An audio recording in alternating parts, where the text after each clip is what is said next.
Welcome to Brian's Action Figure Reviews, and I'm back with a brand new retro wrestle chat with Tubbs and Rich.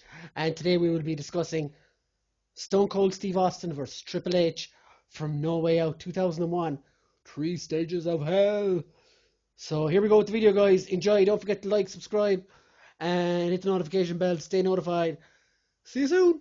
Welcome back to another episode of Retro Wrestling Reviews and Chat. It's episode 11 with Tubbs and Rich. If you don't know these two by now, you'll never know them. So guys, this week's match was 3 Stages of Hell with Triple H versus Stone Cold Steve Austin. Who suggested it? Oh yeah, Let's Survive. Paddy Plays suggested this match, and I was going to pick it anyway. But so, guys, first opening words to you about the match. Tubbs. Will we go into the build and story behind the match and so on, or? You can say whatever you like, Petal. Alright, cool. We'll go into this. Tubbs, and it won't make sense without the fucking story. So we've kind of got to do the build up because it wouldn't, at the end, Tubbs is going to be like building up fucking like shakes and being like, they never got to speak up the build up kind of thing. So Tubbs, bring it home. But I just think that it's good to have like kind of some leeway into the match anyway. Yeah, exactly. Some context into the match we're watching. But yeah, as you both know, this match was the final arc in the whole who hit Stone Cold with the car story. I did it for The Rock. And it was the whole Rikishi and the Rock scenario, and it turned out. Do it again. But it turned out, didn't it? It turned out to be Triple H in the end, orchestrating the entire thing. So, and this match built the entire way through. Like they had this whole stipulation where, like, they signed a contract, they couldn't touch each other, and because of that, then Austin's, stunnered Stephanie, and Triple H pedigreed, fucking JR because good old JR. Good old JR. You know what I mean? It was looking back at it, man. It was really like a good. What I liked about it was one of those things is where, as we said before, this was an entire arc built from a year out, from the point of where Austin like took time away and everything, storyline injury and so on, and they built it in and they kind of caused friction with the whole. And to be fair, gave Rikishi a bit of a push in the process back then as well. Killed it within minutes. And killed it. But the thing I liked about this match was they built to this entire fucking war that they had in this match, and after this match was over, Austin went on to have that iconic match with The Rock, and Triple H went on to get slapped by The Undertaker, which was funny. There's a backstory behind that. If you remember the Last Ride documentary we watched, Triple H after this match had no direction storyline wise, so they put Undertaker and Triple H together for like a match out of nowhere, which was crazy when you think about it, like how much of a build this match had. I just loved it, man. I thought that the entire build, it really brought me back watching this, like to see, like, because I think we all remember Austin being hit with the car and the whole who hit Austin, who was responsible, and then when Rikishi came out and then The Rock was all they caused the fight and then it ended up being Triple H. I think that was really like he was already like in. He'd already become the game Triple H, the cerebral assassin at this point. But I think this whole story arc was built for Triple H to prove that he wasn't just one of the guys playing with the top dogs. He was one of the top guys. For him to go through this, and this was really built into this arc about he was trying to prove that he was better than Austin and The Rock and guys like that. But and then we got to this match, which was, they had fucked each other over out of titles, and then they got here, and this just the only way it could be done was like a 3 Stages of Hell, complete another fucking all-out brawl, So we'll get to the match because that's basically the long and short of it. Austin was hit by a car. Rikishi said he did it for The Rock. He didn't do it for The Rock. Then his career fucking kind of fell down, and Triple H was the guy.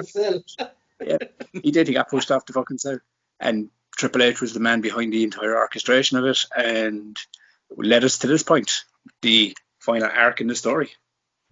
Like, story-wise there, I think you hit the nail on the head. Rikishi was due to get a massive push, and the minute Austin came back, he just leathered him and just buried him. And then I think is what the reason we got this match is they lost confidence in Rikishi, and they said, okay, who else can fit this role? Triple H is a bit of a prick anyway. He fits this perfectly, and there's a good, as you said, it'll get him up there further as the cerebral assassin. So for the match, from the opening bell, what did you guys think, Rich? Let you talk now, since Tubbs has worn himself out. No, I'm going good. Hey, let's admit, Tubbs never tires himself out. He could fucking do this whole show on his own. He could have an Iron Man match of just talking on his own against himself. Have your hair, Rich, though. Yeah, I'm hair envy, man. Stop hating on my hair, boys. There's no one hating, man. We're all fucking loving it, man. Well, fucking grow your own hair. But anyway, back to the match. Trying, my friend. I'll do it like this, look. And moving on. There we go. So anyway, I apologize for Tubbs' horrendous hair there. But anyway, the match. Hey, fucking great start.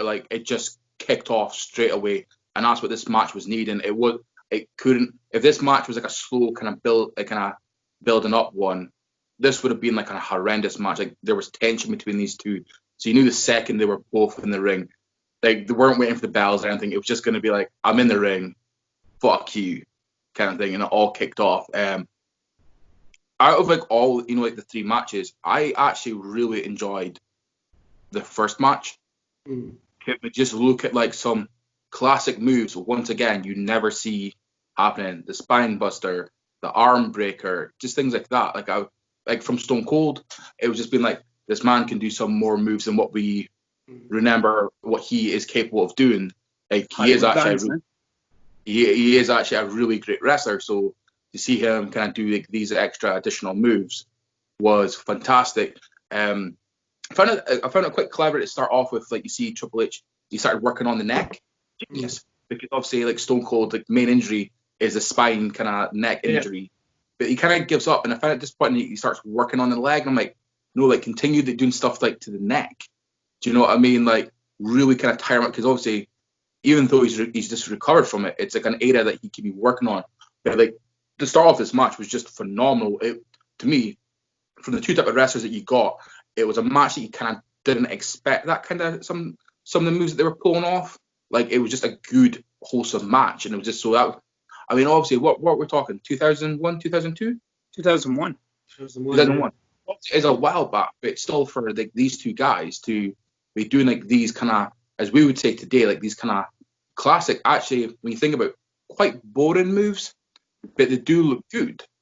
It was just great to see a nice kind of classic match, knowing that these two boys are eventually going to be fighting dirty, but to kind of have this match, and obviously they use the kind of post and stairs, make up a little bit, but it was a kind of a clean scrap between the two of them, which I thought was fucking awesome, and it was generally needed to kind of keep that match very kind of old school, classic, in the ring, building up, because obviously as they're going on, it's going to get more extreme per each kind of style match. But so to me, just seeing that first kind of that match was just phenomenal. Just seeing some moves that we don't get to see. Well, let's say in WWE at least. I mean, when was the last arm breaker takedown? When was the last time you seen that? Can't even remember. Exactly. When was the last spine buster that you seen? Dave Batista, maybe. Well, I mean, I put it this way, right? I've seen the spine buster being used, but it's become one of those things like the super kick and all those moves. It's become a regular move. Yeah. But it's been a long time since I've seen a spine buster look so rabid. The way he delivered it, it was he just went into it there was a slap. And this is what I loved about this even as you were saying, Rich, in the first part of this, because they were confined to rules in the first match, but it still didn't hold them back for hitting stiff, delivering as you said, arm bars, spine busters, and I've always loved. I've always said it about looking back in the Attitude Era and everything else, and you look at these matches and stuff from that time frame. But I've always been a fan of the Steve Austin and Triple H punch for punch trade overs. They were always phenomenal. It's just because the guys, Triple H is one of the best punchers in the game, or he was anyway at one point, and Austin was the same. And these guys could trade punches, make him look horrendous, and they probably they weren't even hurting each other. There was a few clunky moments at the very start of it, because you could see it was, you know what, they were getting going, but when they took off, whoa, they hit another level, man. They I think really did. Like, I think there was at one stage there, I was just mentioning to Tubbs before you came on, that there was a few botches in that first match. But I think it was because, like you were saying, they were trying to do like the proper wrestling moves, but with the fucking intensity and the fucking pace they were doing yeah, them. Like there's one stage where Austin pushed Triple H into the ropes, and I think he tried to hit a Lutez press, and he it was. just I think it was completely like, missed him or something. is it like a And then snake eyes or is it a flapjack? It's the way they put him up and they land him on the rope. And yeah, they lost balance and they went all over the shop. Like, but do you know? I've always said it as well, though, Brian. Do you know when it comes to botches in matches? If it's just because we've reviewed a lot of matches, we've seen botches that are just clear as day botches, right? But I've always said when you take these styles of matches, when they're, as you were saying, is when they're hard hitting and they're scrappy and they're being presented like an all-out war and a brawl. You've seen it's it. like two lads rolling around the floor in a bar fight. It doesn't. Yeah, It's messy and but it's fucking. like when they got to the street fight section. Do you know when they were hitting each other outside the ring and all? Like they were falling over things, man. They were losing their balance at times, and I didn't care because I was going, this feels like a real fight. Yeah. This seems like they're coming at each other so hard that, like, do you know, that's what you would see in a fight. If you hit someone with something and you're falling over shit and you're slipping and it seemed real, and that's what I loved about it. I think you think like this match was very personal to them. Yes. You know what I mean?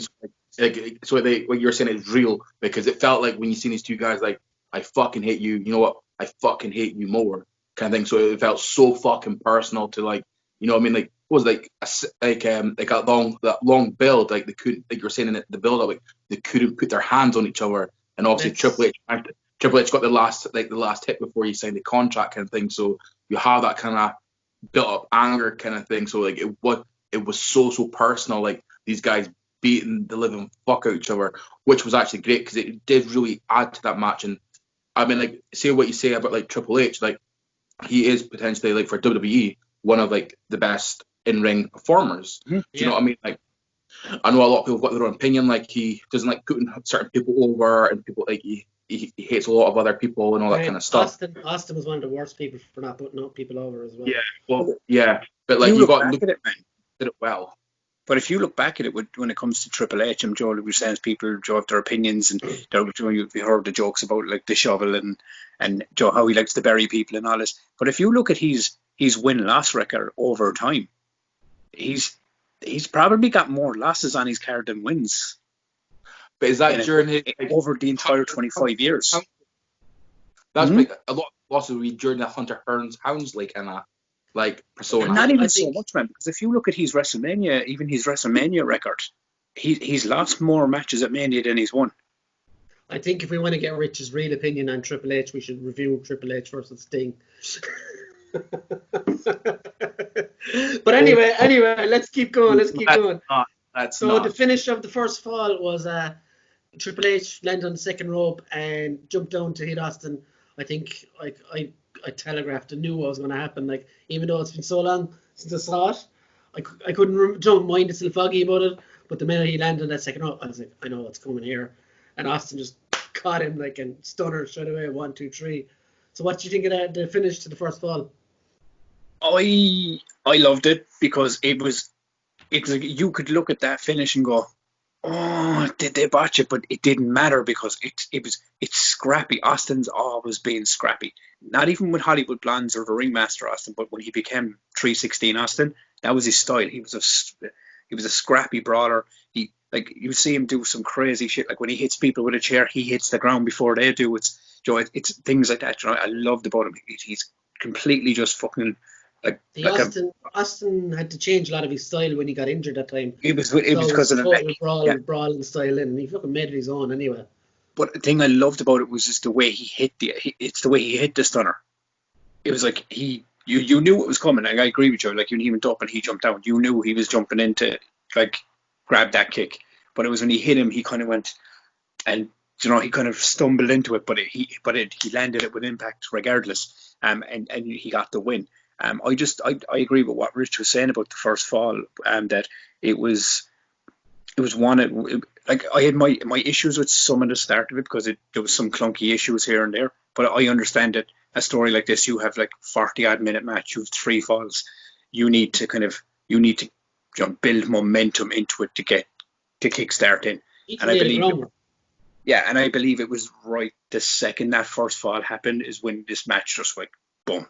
There was no kind of like lying on the ground for too long waiting for the next fall. Like Austin was up and he went straight to the outside. Do you know what I don't like about these 2 out of 3 falls matches is the person that gets the first fall, they should straight away get back up, hit their finisher again, and there's your second fall. It never happens. I think I've seen it happen once. But it goes back to what we were saying a few weeks back about like even cage matches. When you place gimmicks on a match, it can either go this way or this way. But I think it depends on who's in these matches. And I think these 2 guys are look at it, they're top of the game for a reason.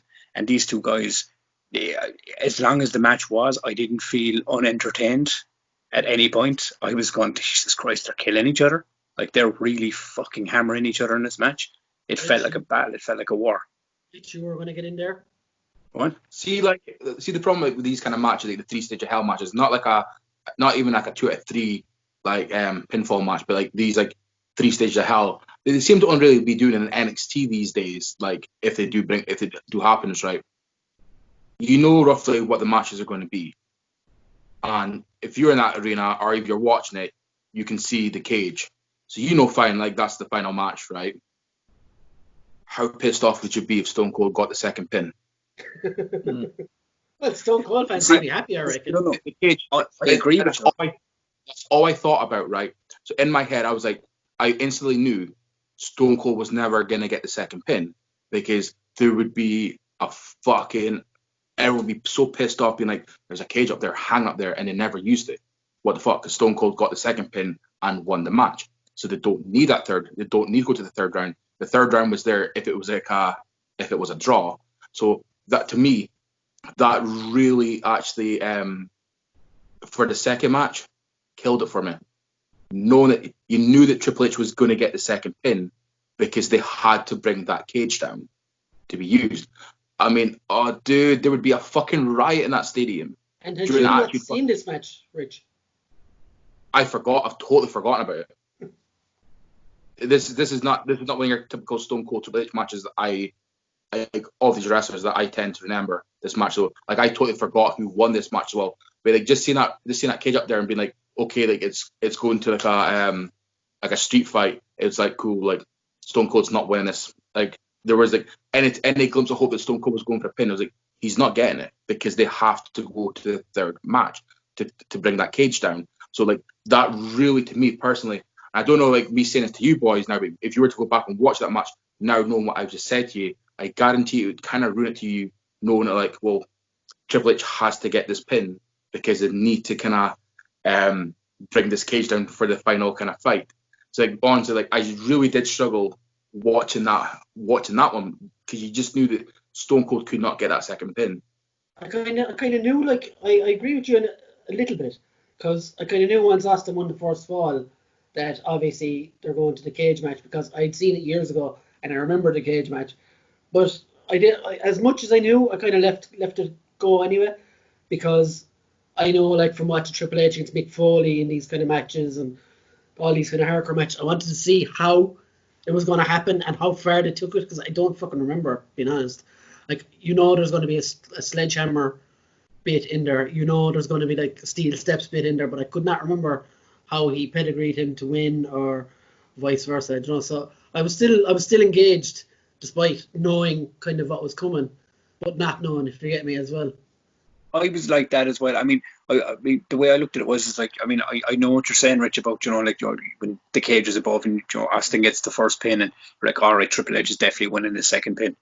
It didn't take anything out of it from me, because I think it's one of those things in wrestling, right? Like you even said yourself, if Austin had got the second pin, you would have been like, what the fuck, man? What's the cage? They didn't even get to the cage, because even though in your mind you're going, yeah, it's kind of predictable that Triple H is going to win this, but you don't care because you want that third fall. The fan in you wants it to go to the third fall. And for me, I was kind of going like, yeah, fucking get this, and we get in the cage, and because I like you, I couldn't remember I knew the outcome, but I couldn't remember how they got there. So I wanted to kind of see. So when I went to the cage, I was all in, anyways. You know. See, Brad, you know me, like I'm quite like I can, you know me, like how my mind works at times. Like we've been talking for fucking years and years. Do you know what though, Tubbs? I would have fucking loved if Stone Cold got that second pin and be like, cool. Do you know something? I agree with you in a way as well on that one, because that would have been the shock twist. You were like, oh my god. Do you know what I mean? Your mind would have been blown, because because you see a cage above the ring, and then you're left with the one, but it wasn't used. Jesus Christ. Do you know? You would have been shocked if it had happened that way. But do you know what I loved about this match, man? Can I just go and throw it out there? It wasn't even moves and stuff. It was like, you know, when they're out around in the second fall and everything else, and Austin is like chucking chairs in, and you know, he's just pulling things apart and everything else. But the thing I loved about this match was, it's just complete carnage. He's fucking shit everywhere. He's pulling monitors out. He's doing this. How funny was it when he ripped the timekeeper from his seat and he nearly fucking fell into the crowd? Well, see, this is what I mean about it. Like he pulls the timekeeper out. There was a point where he was, after I think he put Triple H through the table, he was down beating him up, and then he literally launches at the ref and goes, "Get the fuck out of here," you know.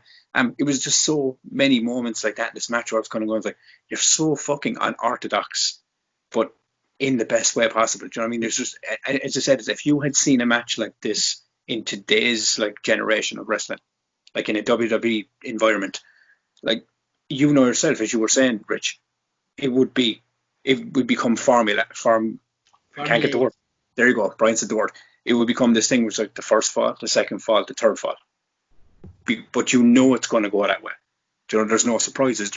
And the style wouldn't have been as full on. It would be the same thing as like, oh, they're setting up for a table spot, or I know that's coming. Okay, they're doing this. In this match, Austin was throwing chairs into the ring. This set up for spots 10 minutes down the road. But it just looked like carnage at the time. I was going, it's brilliant wrestling, mind, man. Do you know what I mean? Two ring generators. Very ECW way of thinking, I reckon there. Yeah. It was like Cactus Jack and Sabu used to do the same thing, fuck chairs into the ring. You're like, oh no, they're just going mad. And then 10 minutes later, like, oh, that's why they did that. Can I ask you a question? Of course. Because it's been a long time, minus the AEW moment, but that we've seen chair shots to the head. How did you feel about those? I think it fitted perfectly in the match. Yeah, it was perfect. It did. I thought, like, when I saw the first one, I was kind of going, oh, do you know what? I don't care, because they're busted open. They're fucking brawling. This match took me back, which is why I don't think it affected me going, oh my God, oh no, not chair shots to the head. I was like, yeah, fucking hit him again. You know? I think it's the tops, right? It's the chair shot to the heads for these guys. Nothing bad so far to this day has came from these guys. Yes. If it was like, if you're having a match and we watch, say, like I watched ECW pay-per-view, remember, like I was speaking to boys about it, but the Sandman fucking entrance and all that, and like there was a Benoit match with Eddie, and you see the shit like that, and it becomes on that, because you know what he's done, you're like, oh no, I can't watch this. But because you know these two guys like are still going, and like they haven't done anything, like I didn't feel uneased or anything by watching this kind of thing, because you know where what these two guys are doing right now. So it was a bit easier to see like these guys taking those shots, because you know what the outcome, what, like 19 years later, they're both kind of as healthy as wrestlers can be from like wrestling for so long. So it was like it didn't make me uneased or anything seeing those things. But I was going to say, like, I was going back to something we were saying about them, like how you're saying like Triple H and Stone Cold are good at throwing punches. I was pissed myself at one of the punches that Triple H threw at I was going to say Shawn Michaels for some reason. I fucking wish it was, but Stone Cold to Stone Cold outside they're at the comm table. Like he just like punches. Now I get it, you could be like Stone Cold's like tired, but like Stone Cold totally oversells it, kind of stumbles all the way back to the table, flips over it, and I'm just like, it wasn't even that hard of a punch, but Stone Cold just kind of like, you put it down to the acting of like, I'm tired, caught me off guard, like my foot in and all that kind of thing, stumbles in, kind of hits and rolls over. But I was like, man, that's some like Hulk Hogan like overselling shit there. You know what I mean? Like I was like, Stone Cold, you are better than this. You know what I mean? Like I just found it fucking hilarious. But there was a part I really did not enjoy this match. Is I will love watching old school, like not now. I can never be arsed with hardcore matches these days. But back in the day, I used to love them, right? So I'm kind of pumped as well. So like even though I'm saying like I'm not really excited for this match, but it's when it was a reversal on the table. Yeah. When Triple H was set up for the pedigree, several hours later. Do you know what I mean? It was just like what that meme, the SpongeBob meme was like several hours later kind of thing. And it's like nobody finally goes with it, and it's like then Stone Cold like reverses it, and I'm like, yeah, I seen that one coming because you took like fucking forever. It wasn't even like I've got you in the pedigree, I'm now fucking taunting you. It's like you're in the pedigree, and it's kind of like. So, great weather we're having. Man, the crowd's looking pretty good today. They're enjoying this match so far. And someone's like, it's my turn to reverse it. Like, I was sitting there being like, what's fucking taking you about so long? Was it Triple H being like, right, I'm ready. No, wait. Right, I'm ready. Right, go for it. Kind of thing. It was a bit like, I don't know, like, Tobbs, like, you've done reversals and shit in your wrestling. Like, do you need, like, if there's a big bump your way to do, like, is it a point where you're like, give me a second. Like I haven't put myself up for it. Like give me a second before you do it. Well, I mean, I think it depends on the bump. Like, I mean, I've been in situations where, like, when we were doing some matches, like, where like I'd be up on top of a roof and I'd be like jumping off, doing a swanton through a table, and the guy'd have to move. And for a bump like that, it's kind of one of those things. If you stop to think about that, you're not going to jump. Because you start overthinking it, so you just got to go. I mean, I remember I was up and in that spot I had taken my top off and I'd done like the pose and then I just dove and I was through the table within seconds. But there's been other bumps where like you set it up and you go to set up like for like a move like a Death Valley driver through a table or something. But your man has to kind of get in position and make sure you're going down and landing safely and not kind of hitting the corners and shit. And that's probably maybe what it was. Maybe they were kind of looking to see like, oh, I need to go over this way so I don't like hit the corner when it breaks or something. That's what I've often said, because you have seen some of those table bumps, like the back toss ones. And I remember one comes to mind, Randy Orton did one. It wasn't even a reverse backdrop. It was the RKO Batista bomb thing at Mania 30. And they didn't pull the monitors out. So when they did it, when they're on the ground, you see the monitor sticking right into Randy's back, like.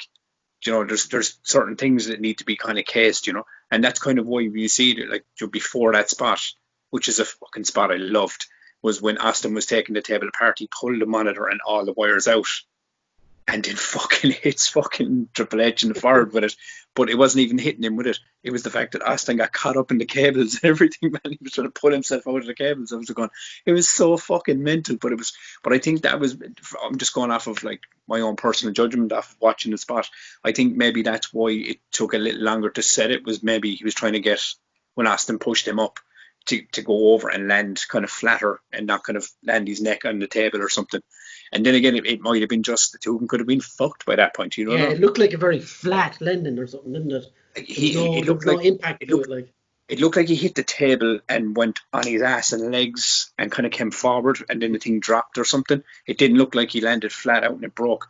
But I think that goes down to the tables, the way they're set up nowadays.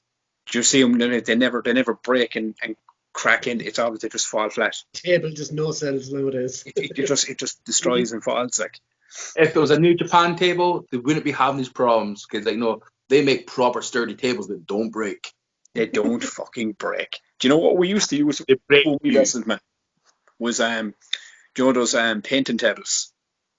They're made of like the really weak wood and the legs and stuff, because the minute you hit those fucking things, they disintegrate. It just looks very good. It just looks brilliant on camera because it just disintegrates. So guys, let's talk about Finished Fall number 2. What did you think of like the barbed wire and stuff? Overkill or I wasn't a fan of it. It's not the barbed wire thing for like Stone Cold bringing that out. To me, that wasn't Stone Cold. What no, was it's Stone not. Cold was smacking him with the can of beer. Yeah, that was That's amazing. the I spot I love mean that when he hit spot. him with the beer and then he chased the referee off. That Yeah, was pure fucking fun, man. didn't like the barbed wire thing. Like I said at the start, I knew Triple H was getting this win. If he did not know that Triple H was going to get this win, then you're a fucking idiot.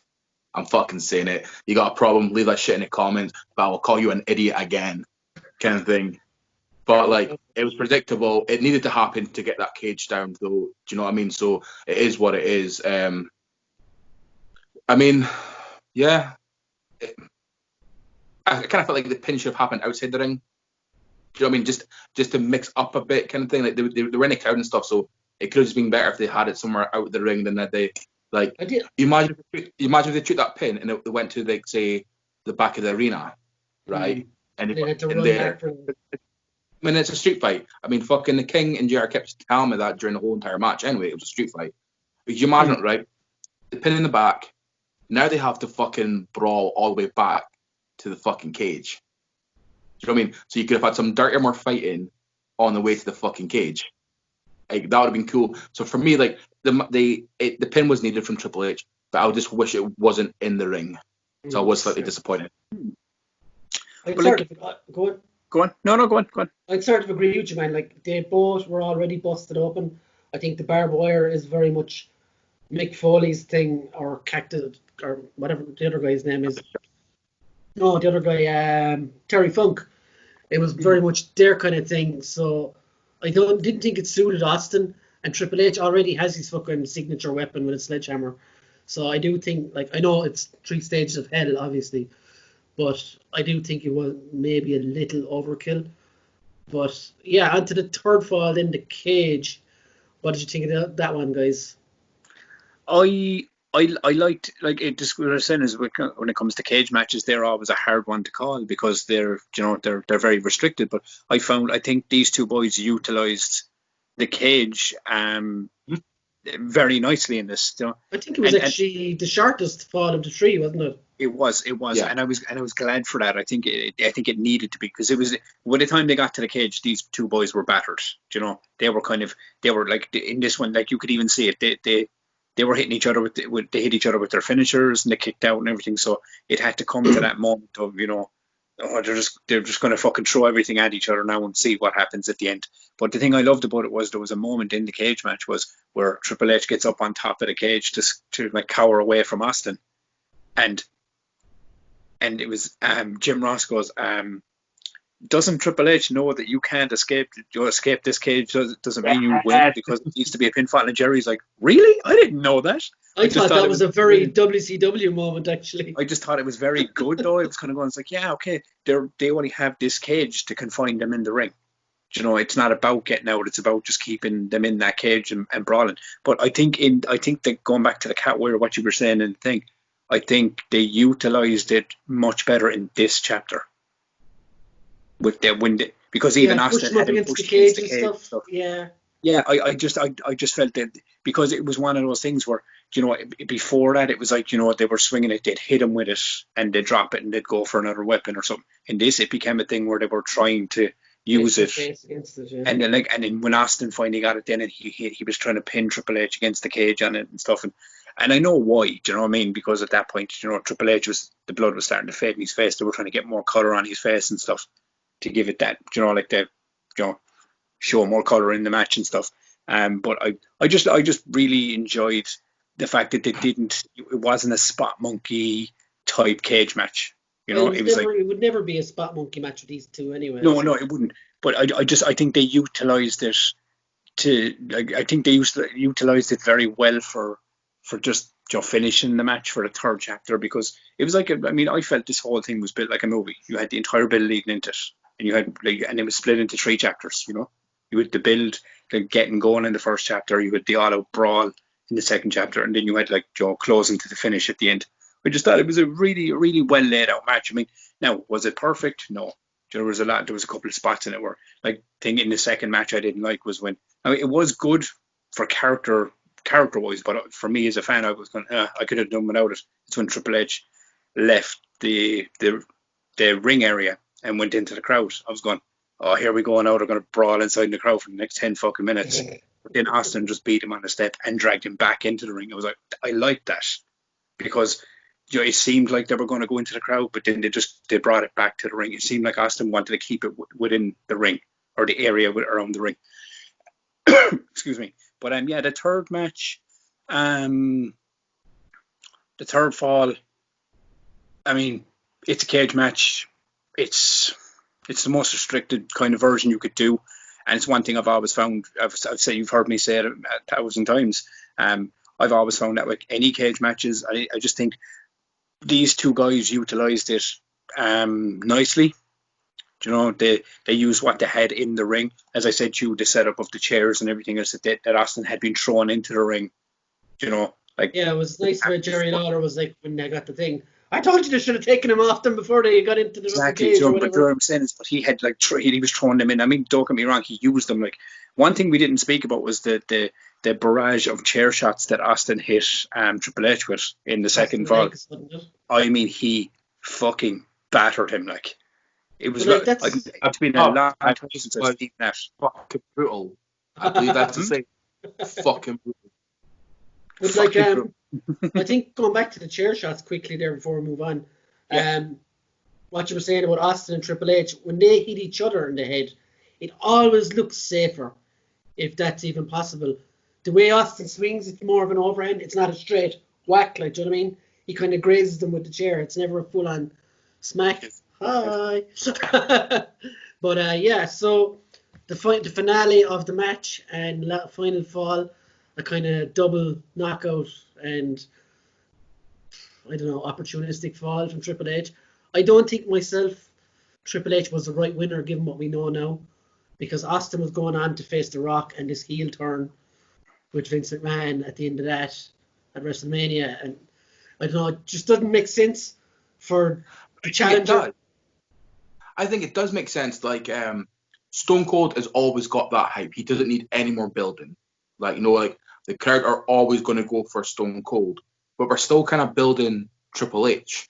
You know what I mean? Like, we are building him up. So, like, to get a win over like one of the fucking top dudes in wrestling, it's like that great push for Triple H, being like, I've fucking beaten you. You know what I mean? So, to me, like, I kind of agree with that win there. It was almost like I quite liked it. It was basically like they both went for it, they both fell down, and it just so happened that Triple H landed on Stone Cold. So it wasn't even like I beat you. Oh no, he didn't just bury him like. It's just like, man, like I just so happened to fall on you.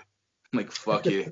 You know what I mean? Like, I enjoyed it, and it just the ending as well.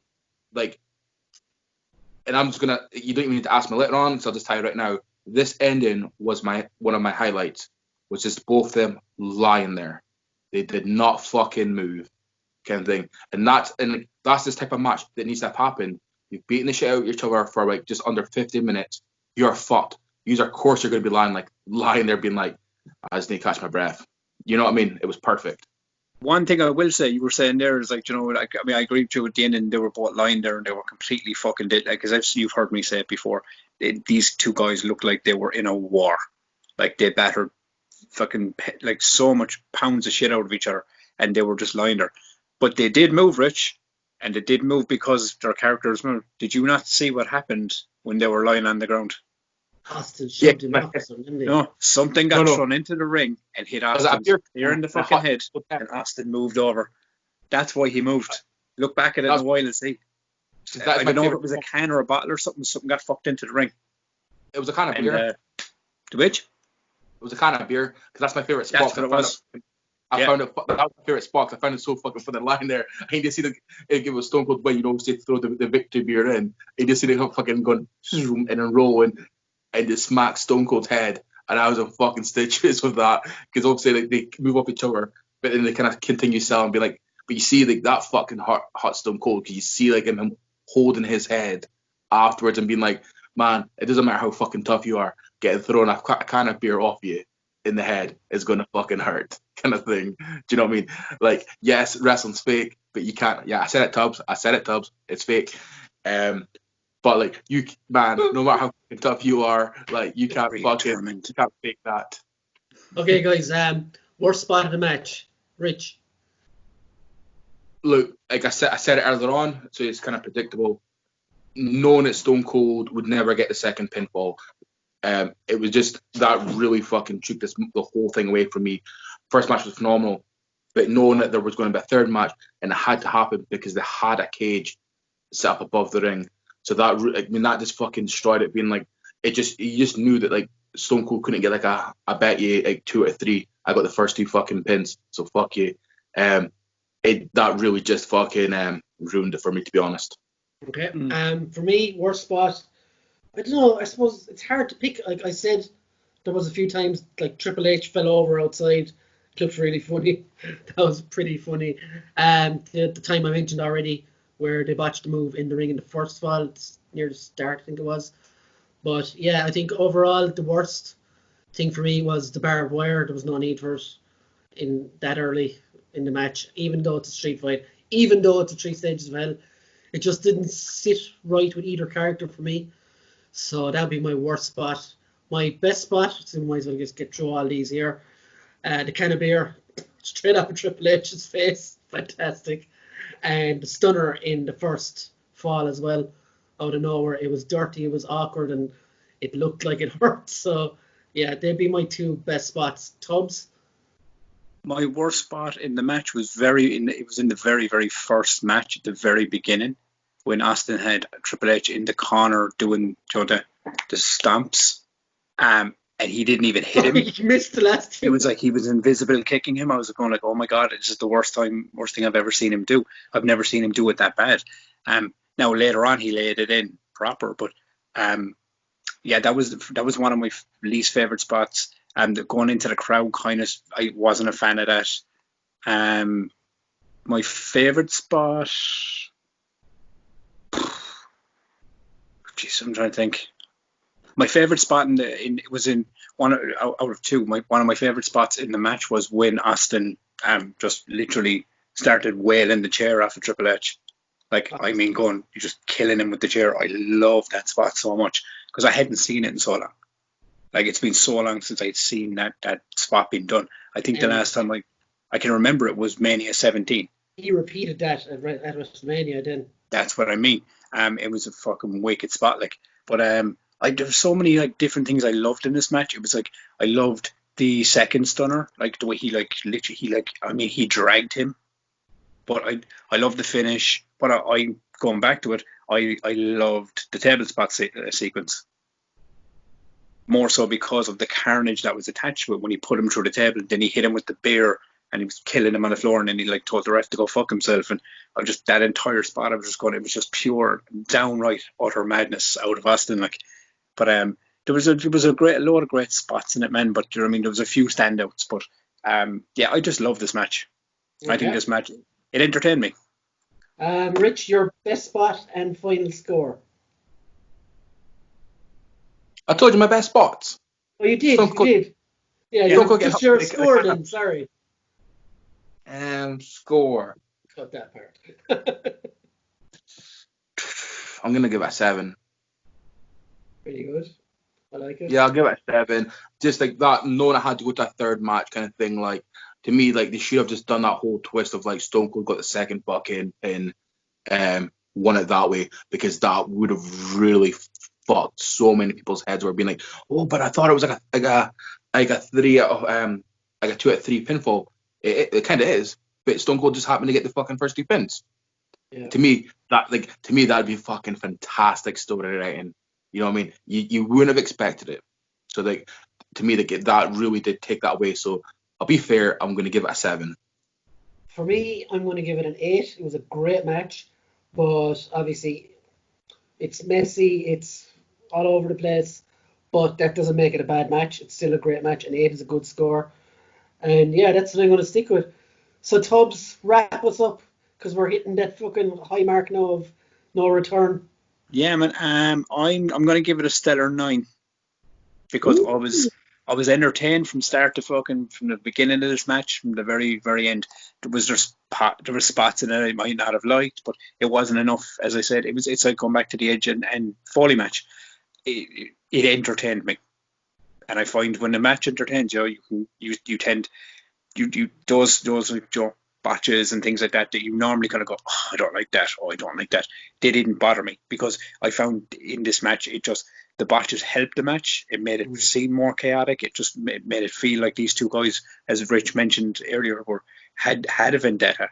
There was no out there. They were just having a match. They were out there to fuck each other up, and then they were left lying literally completely on top of each other basically by the end of it, completely messed up. Now Austin got his retribution at the end and stunnered him again and walked off. But and I do agree with what Rich was saying a while ago. I do think this was the right win. I think Triple H winning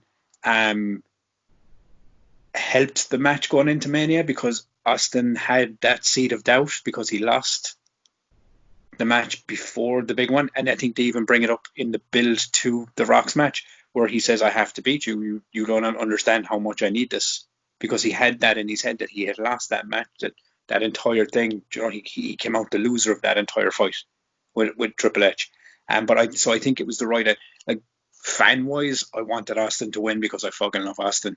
But I think for the story that was attached to this match and the all around like scenario that led to this point and finish, I think it was the right call. I think Triple H winning it shocked people at the time because I think people were just expecting Austin to win that match. But I think going forward into Mania and the two directions that these guys went, when you look at it this way, Austin was in doubt in his head because he was going up against The Rock. He had already beaten The Rock, but now he's unsure because he'd lost a big match before the main one, and he needs to win that match with The Rock to prove he can still do the job.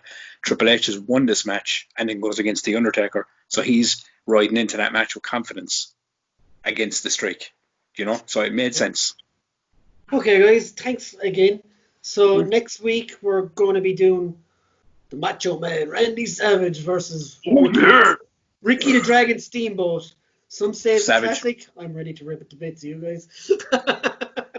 So, the usual crack, guys. If you like the video, subscribe, comment, get in your suggestions so I don't have to subject these two guys to more of my matches and vice versa and all that as well, because who knows what Tubbs will pick, and we don't want to be watching Sting again from Richland. So get in those suggestions, guys. And we'll catch you again next week, and I like to leave Rich there on a bit of an angry note. See you again, guys. Hope you enjoyed it. Fuck you guys.